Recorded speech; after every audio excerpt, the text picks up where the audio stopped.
नमस्कार सभी को। तो देखिए यहाँ पर क्लास 12 फिजिक्स का हम लोग तीसरा चैप्टर आपके सामने लेके आए हैं।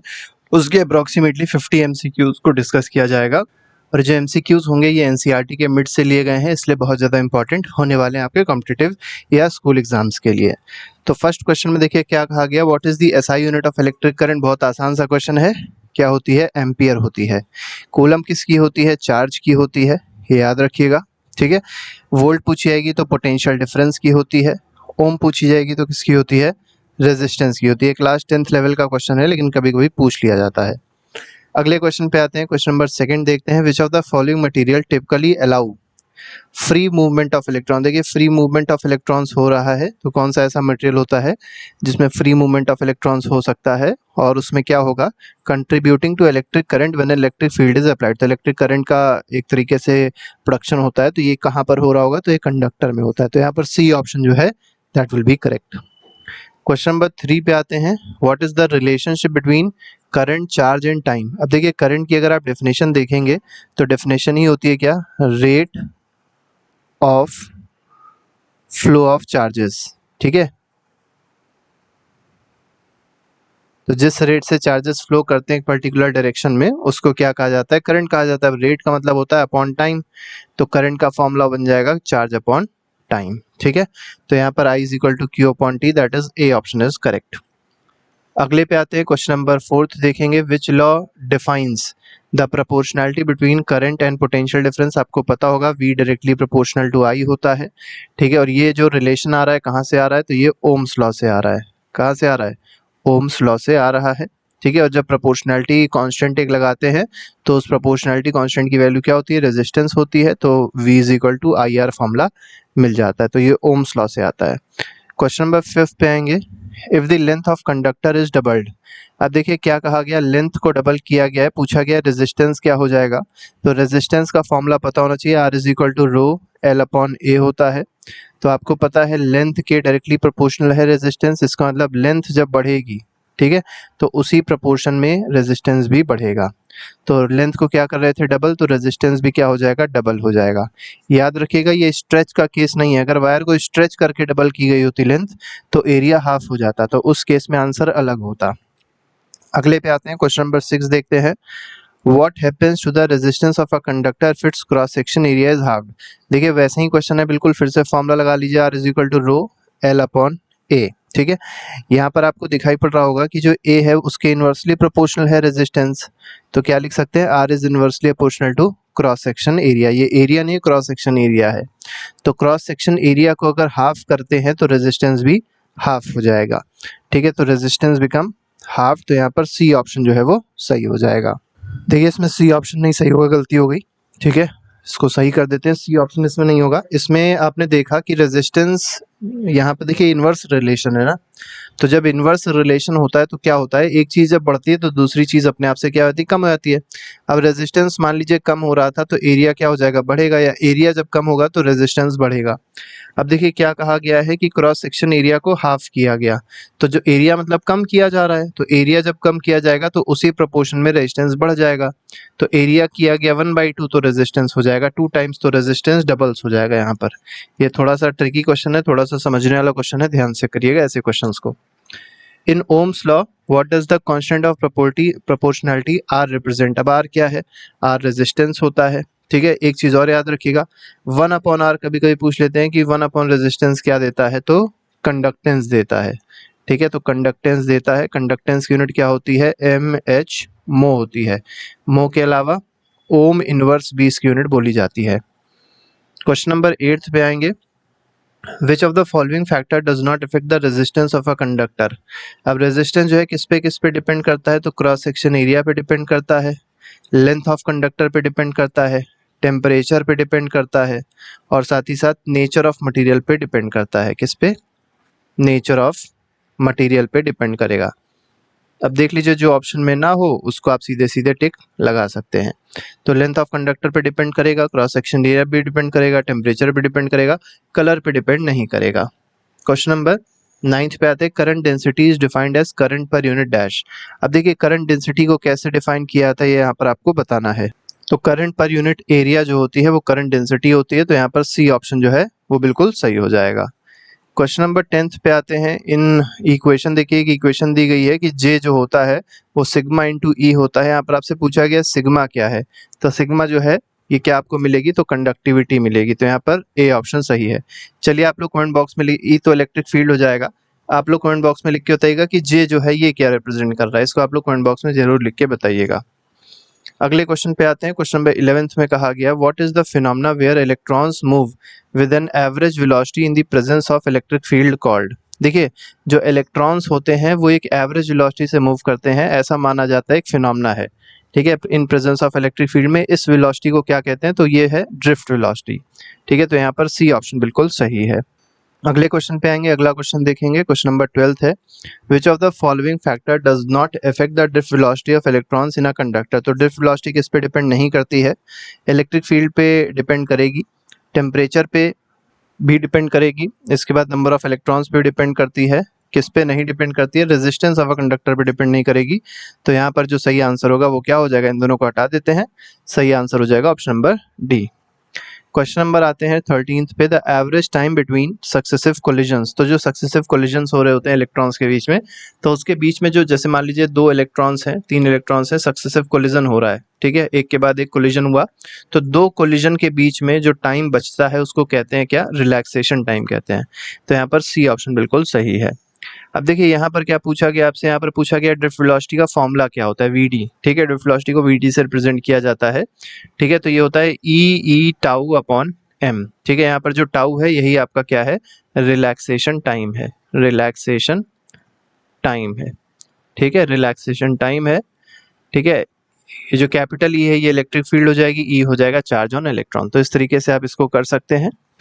अगला देखिए क्या कहा गया, what does tau the term represent in the context of electron drift. तो अभी आपको बता ही दिया है क्या रिप्रेजेंट करता है, रिलैक्सेशन टाइम में रिप्रेजेंट करता है। Which of the following quantities is directly proportional to drift velocity of electrons, ठीक है। तो ड्रिफ्ट वेलोसिटी ऑफ इलेक्ट्रॉन्स के डायरेक्टली प्रोपोर्शनल क्या था, ठीक है। तो अभी हमने क्या देखा था, ड्रिफ्ट वेलोसिटी ऑफ इलेक्ट्रॉन का फॉर्मूला ई टाउ अपॉन एम, तो इसमें इलेक्ट्रिक फील्ड के डायरेक्टली प्रोपोर्शनल था, बाकी किसी के प्रोपोर्शनल नहीं था। क्वेश्चन नंबर 7 पे आते हैं, the mobility of electrons is defined as. अब देखिए जो m था वो था क्या, मोबिलिटी ऑफ इलेक्ट्रॉन्स थी, ठीक है। अभी मोबिलिटी जो है ये है क्या, तो यहाँ पर जो m है ये दूसरा वाला m है, जो ई टाउ अपॉन m था उसमें m तो मास था, ठीक है, मास ऑफ इलेक्ट्रॉन्स था। यहाँ पर जो मोबिलिटी ऑफ इलेक्ट्रॉन्स है उसको मान लीजिए m से रिप्रेजेंट किया जाए, तो ये होती क्या है, ये आपसे यहाँ पर पूछा गया है। तो देखिए क्या होती है, तो ये होती है drift velocity per unit electric field, ठीक है। तो वीडी को अगर हम लोग किससे डिवाइड कर देंगे, ई से डिवाइड कर देंगे, तो क्या मिल जाएगा हम लोग को, मोबिलिटी मिल जाएगी, किसकी, मोबिलिटी ऑफ इलेक्ट्रॉन्स मिल जाएगी। अगले पे आते हैं, विच of the following correctly represents Ohm's law in vector form in terms of current density and electric field.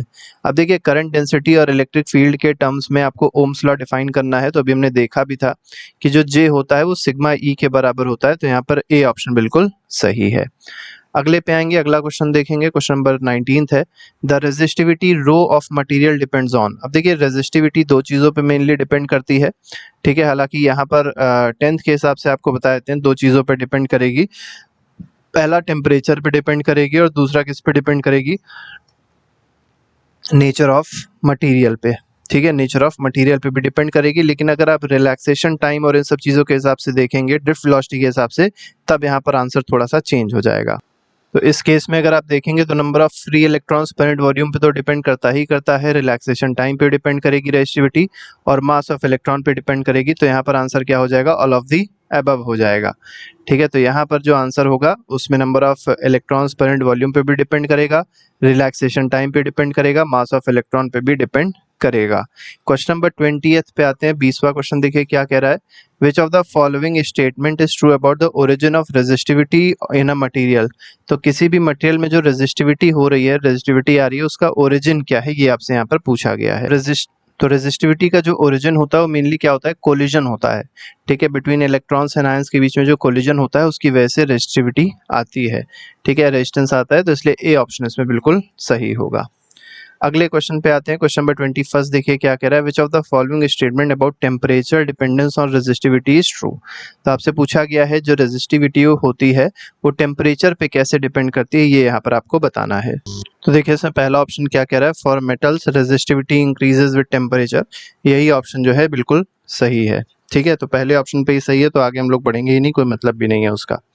Question number 22 पे आते हैं। इसमें कहा गया what happens to the average time between collisions. तो एवरेज टाइम जो है वो एक तरीके से रिलैक्सेशन टाइम पूछा गया है बिटवीन कोलिजन्स ऑफ इलेक्ट्रॉन और मेटल एज टेम्परेचर इंक्रीजेस। तो देखिए जब टेम्परेचर इंक्रीज करेंगे तो पूछा गया है रिलैक्सेशन टाइम में क्या इफेक्ट पड़ेगा, तो रिलैक्सेशन टाइम डिक्रीज हो जाएगा। इसीलिए जो रेजिस्टिविटी होती है वो किस पे डिपेंड करती है, टेम्परेचर पे, क्योंकि वो टेम्परेचर चेंज क्या कर रहा है, रिलैक्सेशन टाइम को चेंज कर रहा है।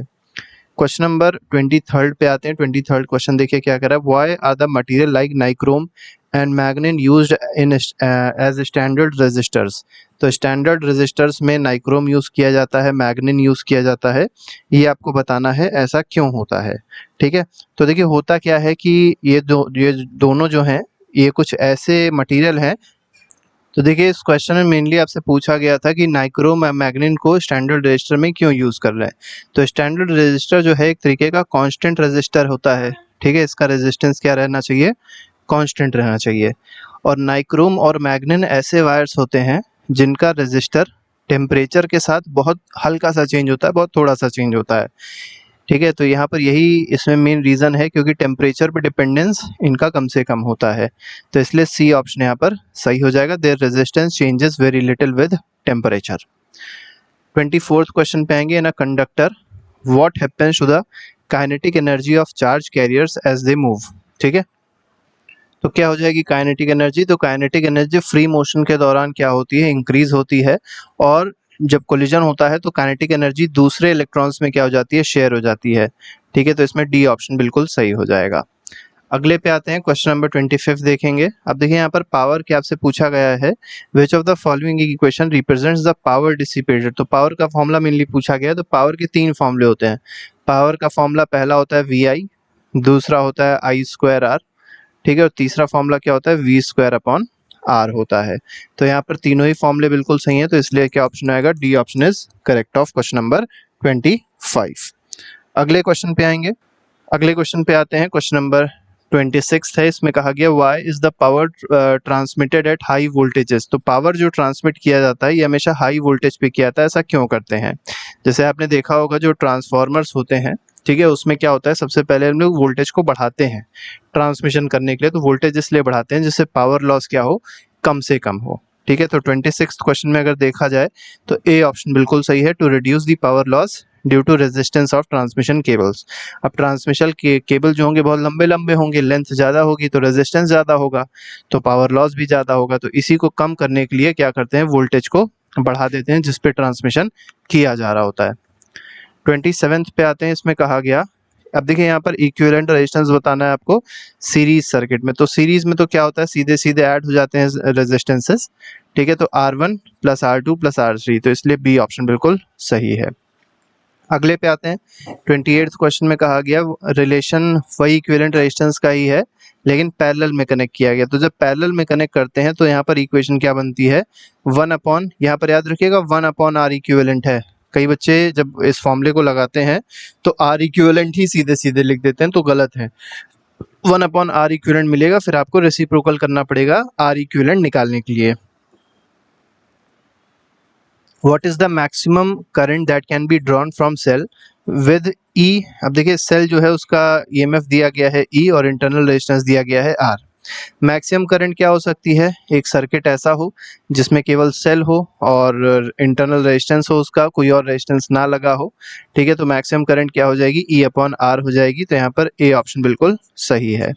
ठीक है, लेकिन ये वाला R तो कैपिटल वाला है तो रेजिस्टेंस वाला ये नहीं होगा, इसमें स्मॉल r होना चाहिए क्योंकि इंटरनल रेजिस्टेंस को स्मॉल r से इंडिकेट करते हैं। तो EMF हो गया अपॉन स्मॉल r हो गया, ये हो जाएगी मैक्सिमम करंट। ठीक है, अगले पे आते हैं। अगला क्वेश्चन देखेंगे, क्वेश्चन नंबर 30 है। In parallel combination of cells the total current supplied is. अब देखिए यहाँ पर पैरेलल कॉम्बिनेशन एक बना लेते हैं जिससे थोड़ा सा क्लियरिटी मिल जाएगी इस कॉन्सेप्ट में आपको। ठीक है, पहले तो याद रखिएगा पैरेलल कॉम्बिनेशन में जो भी रेजिस्टेंस लगे होते हैं उनका इनिशियल पॉइंट और फाइनल पॉइंट हमेशा सेम रहता है। जैसे मान लीजिए यहाँ से करंट आई आ रही थी, ठीक है, ये पॉइंट मान लेते हैं ए है, ये पॉइंट मान लेते हैं बी है, ये R1 है, ये R2 है और ये R3 है। अब अगर तीनों रेजिस्टेंसेस को आप देखेंगे तो उसका इनिशियल पॉइंट और फाइनल पॉइंट सेम दिखाई पड़ेगा, ए और बी दिखाई पड़ेगा तीनों में। इसका मतलब ये तीनों किस में है, पैरेलल में है।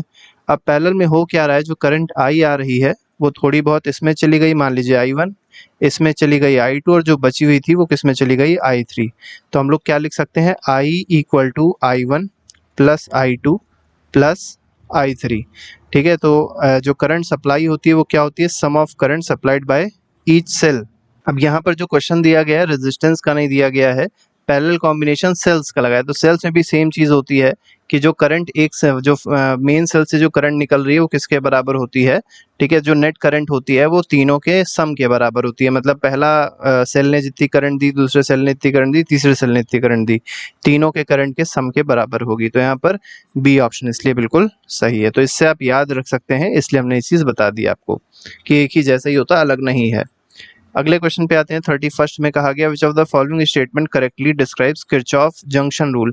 अब देखिए जंक्शन रूल क्या कहता है कि जितनी, जैसे मान लीजिए जंक्शन है, जंक्शन का मतलब होता है जहाँ पर कई सारी चीज़ें, जगह जो होती है, कई सारी लाइंस आके मीट करेगी, उसको एक तरीके से जंक्शन कहेंगे। अब जैसे मान लीजिए ये पॉइंट O है, जंक्शन है, तो जितनी करंट यहाँ पर एंटर कर रही है, जैसे मान लीजिए ये I1 है, I1 एंटर कर रही है, और जो निकल रही है I2, I3, I4, ठीक है, तो क्या कहेंगे, जितनी करंट एंटर करी बराबर हो जाएगा जितनी करंट बाहर निकली। ठीक है, तो ये आप सीधे सीधे ऐसे समझ लीजिए। तो पोटेंशियल डिफरेंस जो है उसका तो नहीं है, किरचॉफ जंक्शन रूल ये नहीं है। Sum of current entering a junction is equal to sum of current leaving the junction, ये बिल्कुल सही है। तो इसमें बी ऑप्शन बिल्कुल सही हो जाएगा। अगले क्वेश्चन पे आएंगे, अगला क्वेश्चन देखेंगे, क्वेश्चन नंबर 32 है। Kirchhoff loop rule is based on which of the following fundamental principle. तो किरचॉफ का जो लूप रूल होता है, अब लूप रूल क्या, एक तरीके से नेट पोटेंशियल डिफरेंस जो पूरे लूप में होता है वो जीरो के बराबर होता है, ऐसे कर सकते हैं।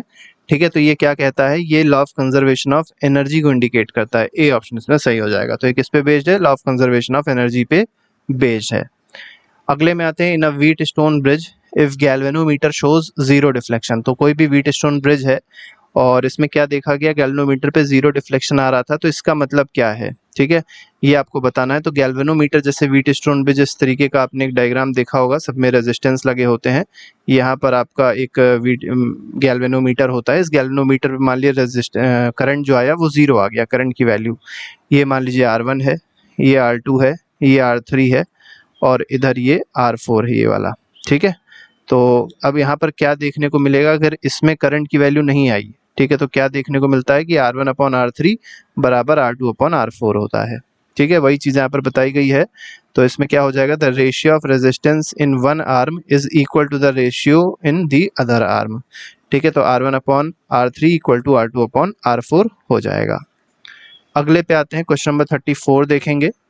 If the current in the circuit is determined to be negative. अब देखिए करंट अगर मान लीजिए आपने फाइंड आउट करी किरचॉफ रूल यूज के और करंट नेगेटिव आ गई, तो नेगेटिव कभी करंट नहीं हो सकती है। इसका मतलब क्या है कि जो आपने डायरेक्शन लिया था करंट का वो अपोजिट है ओरिजिनल डायरेक्शन से। ठीक है, तो डायरेक्शन क्या है, अपोजिट है, ये इंडिकेट करता है नेगेटिव करंट। ठीक है, अपोजिट है। ठीक, तो यहाँ पर क्या हो जाएगा, current is flowing in opposite direction as the assume direction. जो आपने एज्यूम करी थी डायरेक्शन, उसके करंट क्या है, अपोजिट डायरेक्शन में फ्लो हो रही है। अगले में देखिए क्या कहा गया, consider a circuit with a single junction. तो जैसे मान लीजिए सिंगल जंक्शन हो गया जहाँ पर करंट मीट करेगी। If two of the current 3 ampere and 5 ampere entering the junction. जैसे मान लीजिए ये एंटर कर रही है एक 3 एम्पियर और दूसरी आ रही है कौन सी, 5 एम्पियर। दोनों एंटर करी और फिर बाहर जो निकलेगी वो कितनी होगी, ये आपको यहाँ पर बताना है। लीविंग द जंक्शन तो आपको बताया था, जितनी अंदर आती है उतनी बाहर निकलती है, तो दोनों का सम हो जाएगा जो कि होगा 8 एम्पियर। तो इसलिए ए ऑप्शन इसमें बिल्कुल सही है। अगले क्वेश्चन पे आएंगे, अगला क्वेश्चन देखेंगे, क्वेश्चन नंबर 36 है। In the application of Kirchhoff loop rule how should the potential difference be considered when moving across the resistor in direction of the current. तो देखिए अगर करंट की डायरेक्शन मूव कर रहे हैं तो पोटेंशियल डिफरेंस जो होगा उसको किस तरीके से लिया जाएगा, तो निगेटिव में लिया जाएगा। ठीक है, हालांकि इसमें कई सारे मेथड्स होते हैं, आप जैसे इसको समझना चाहें समझ लें, लेकिन ये लाइन क्योंकि एनसीईआरटी में थी इसलिए हम लोग ने इसका क्वेश्चन बना दिया, तो इसमें बी ऑप्शन बिल्कुल सही हो जाएगा। What is the balance condition of wheat stone bridge. Wheat stone bridge की बैलेंस कंडीशन क्या होगी, यहाँ पर आपको बताया, तो ऊपर आपको बता ही दिया था। R1 अपॉन R3, एक बार यहाँ लिख देते हैं जिससे साफ शायद ना दिखाई पड़ रहा हो, तो R1 upon R3 is equal to R2 upon R4 होगा। और ये तब होगा जब बीच में जो गैल्वेनोमीटर लगा था, ठीक है, गैल्वेनोमीटर जो लगा था उस पे करंट क्या जा रही थी, गैल्वेनोमीटर पे जो करंट की वैल्यू थी वो क्या हो गई थी, 0 हो गई थी। बैलेंस्ड कंडीशन है ये। क्वेश्चन नंबर 38 पे आते हैं। इसमें देखिए क्या कहा गया, विच of the following devices is based on Wheatstone bridge. अब व्हीटस्टोन ब्रिज पे कौन सी डिवाइस बेस्ड है, तो मीटर ब्रिज जो होता है ये व्हीटस्टोन ब्रिज पे बेस्ड होता है, इस प्रिंसिपल पे वर्क करता है। 39 क्वेश्चन में कहा गया, if in a balanced Wheatstone bridge if resistance R1 is increased. अब देखिए R1 हमने फॉर्मूला क्या देखा था, R1 upon R3 is equal to R2 upon R4। अब क्या कहा गया, ये सेम रहना है, मतलब एक तरीके से ये अगर बना रहना है, बैलेंस रहना है, और आपने R1 को बढ़ाया तो बैलेंस कैसे रह पाएगा जब आप इसको भी उतना ही बढ़ा दें। ठीक है, तो R1 अगर बढ़ रहा है तो आपको याद रखना है कि R3 भी इंक्रीज होना चाहिए, तो यहाँ पर ए ऑप्शन इसलिए बिल्कुल सही हो जाएगा। अगले क्वेश्चन पे आएंगे, क्वेश्चन नंबर हम लोग देखेंगे 40th। इसमें कहा गया, when applying Kirchhoff loop rule the potential difference across an ideal cell in the direction of current flow is. अब देखिए जो हम लोग किरचॉफ का लूप रूल लगाते हैं तो इसमें पूछा गया जो पोटेंशियल डिफरेंस होता है across an ideal cell in the direction of current flow, ये क्या होता है, तो ये बराबर होता है ईएमएफ ऑफ दी सेल के। तो यहाँ पर ए ऑप्शन इसलिए बिल्कुल सही है। क्वेश्चन नंबर 41 पे आते हैं, what is the main principle behind the working of potentiometer. अब पोटेंशियोमीटर की जो वर्किंग है वो किस प्रिंसिपल पे बेस्ड है ये आपको बताना है। तो पोटेंशियल ड्रॉप जो होता है क्रॉस अ यूनिफॉर्म वायर, ये प्रोपोर्शनल होता है लेंथ की, यही इसका प्रिंसिपल है। या कह सकते हैं V directly proportional to L। अब ये L आया कैसे, तो आपको पता होना चाहिए V जो होता है उसका फॉर्मूला था IR, और रेजिस्टेंस का फॉर्मूला क्या होता है, रो L अपॉन A होता है, रो L अपॉन A होता है। तो यहाँ पे हम लोग देख सकते हैं कि V जो है वो डायरेक्टली अपोर्शनल किसके है, लेंथ के है। ठीक है, तो V directly proportional to L, ये प्रिंसिपल है। अगले पे आएंगे, क्वेश्चन नंबर 42 देखेंगे, in a potentiometer why is the wire usually long and uniform. अब देखिए वायर को हमेशा लॉन्ग बनाया जाता है, यूनिफॉर्म बनाया जाता है। तो जितना ज़्यादा वायर लॉन्ग होगा उतना ही ज़्यादा एक तरीके से कह सकते हैं पोटेंशियल ग्रेडियंट जो होगा यूनिफॉर्म होगा, और जो करंट हम लोग को मिलेगी, मतलब जो भी हम लोग को फाइंड आउट करनी है जो भी चीज़ें, वो बिल्कुल एक्यूरेट मिलेगी, एक्यूरेट रीडिंग के लिए। तो यहाँ पर क्या होता है, to ensure a uniform potential gradient along the wire, ठीक है, एक्यूरेसी के लिए। 43rd पे आते हैं, if the galvanometer shows no deflection.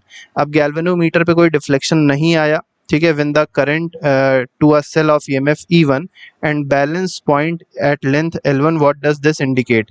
अब देखिए इसका मतलब क्या इंडिकेट हो रहा है, तो आपने क्या देखा कि L1 लेंथ पे जो रीडिंग आ रही थी गैल्वेनोमीटर की वो 0 हो गई। इसका मतलब जो L1 लेंथ है वो E1 के प्रोपोर्शनल है।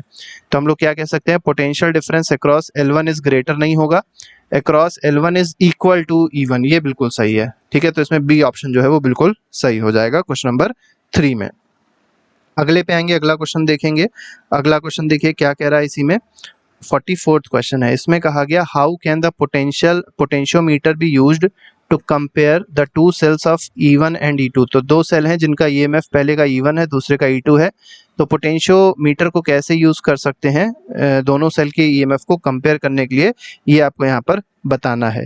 ठीक है, तो आपको ये पता है कि जो ये पोटेंशियोमीटर में जो हम लोग प्रिंसिपल यूज कर रहे थे, ये यूज कर रहे थे ना, तो E2 जो हो जाएगा डायरेक्टली प्रोपोर्शनल टू L2 हो जाएगा। तो क्या करिए, दोनों को डिवाइड कर दीजिए, E1 upon E2 is equal to L1 upon L2 आ जाएगा।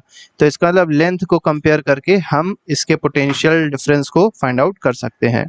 ठीक है, तो by comparing the length L1 and L2 at which galvanometer shows no deflection, इससे हम लोग क्या कर सकते हैं, कंपैरिजन कर सकते हैं।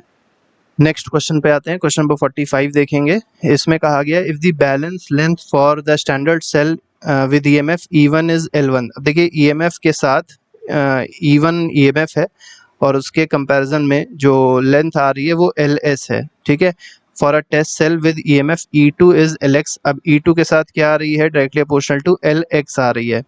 The EMF of the test cell is, अब आपसे क्या पूछा गया है, ईएमएफ ऑफ टेस्ट सेल पूछा गया है। टेस्ट सेल का मतलब क्या है, एक तरीके से देखा जाए, देखिए पहला वाला जो सेल था ये स्टैंडर्ड सेल है, ये बोला गया है क्वेश्चन में ये स्टैंडर्ड सेल है, और दूसरा जो बोला गया है ये टेस्ट सेल है। ठीक है, टेस्ट सेल है। अब आपको E2 की वैल्यू बतानी है, मतलब EX की वैल्यू बतानी है, तो आप क्या कर लीजिए, E2 अपॉन E1 कर लीजिए, ये प्रोपोर्शनल हो जाएगा किसके, LX अपॉन LS के प्रोपोर्शनल हो जाएगा। तो इसको ऊपर भेज दीजिए, यहाँ से E2 जो है वही EX है, किसके बराबर हो जाएगा, LX upon LS into E1 के बराबर हो जाएगा। तो LX अपॉन LS इंटू यहाँ पर थोड़ा सा इन लोग ने ऑप्शन जो है ये इस तरीके का कर दिया है, तो स्टैंडर्ड सेल को इन लोग ने ES मान लिया है, ठीक है। तो LX/LS इंटू ये बी ऑप्शन जो है वो सही हो जाएगा। यही ऑप्शन जो है वो इस तरीके से लिख दिया गया है, यही है E1 इंटू LX/LS। थोड़ा सा यहाँ पर आप देख सकते हैं कंफ्यूजन है, लेकिन समझ में आ गया होगा किस तरीके से इस क्वेश्चन को करना है। क्वेश्चन नंबर 46 पे आते हैं। What is the primary advantage of using potentiometer to measure the EMF of cell. अब देखिए पोटेंशियोमीटर से जब हम लोग EMF मेजर करते हैं सेल का, तो इसकी एडवांटेज क्या होती है, क्यों अच्छा है ये, क्यों एक्यूरेट रीडिंग देता है। तो ईजियर है, तो बिल्कुल भी नहीं है। Measure the EMF without drawing any current from the cell. Higher accuracy than ammeter, it can measure the internal resistance of cell directly. तो इसमें पता ही चल गया होगा आपको कि करंट ड्रॉ नहीं होती है तब ये मेजर करता है, तो मैं EMF को मेजर करेगा without drawing any current from the cell. तो यहाँ पर बी ऑप्शन इसलिए बिल्कुल सही है। क्वेश्चन नंबर 47 पे आते हैं।